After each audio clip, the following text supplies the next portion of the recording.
Hello, good day and welcome. I will be answering NECO 2019 Biology Past Question 34. Transpiration pool is the A.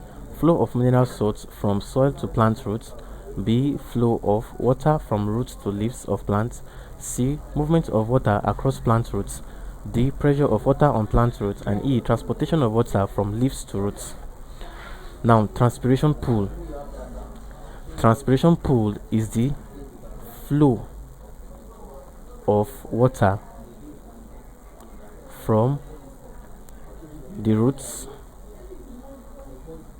through the xylem vessels, that is the vessel responsible for the conduction of water, which is xylem vessel, to the cells of the leaf,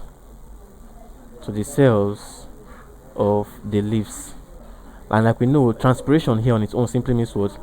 The movement or the escape of water from leaves, that is stomata of leaf, in form of water vapor to the environment. Now, transpiration pool is just like a force that actually what moves water, that is the flow of water from the roots. Remember, the roots conduct water from the soil.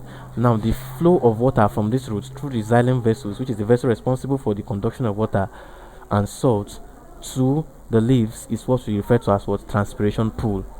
So after this water has been moved to the cells of the leaves, evaporation will then occur.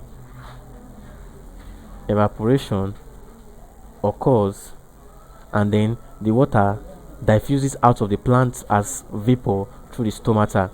So transpiration pool is what simply involves the flow of water from the roots to the leaves of plants for what transpiration to occur.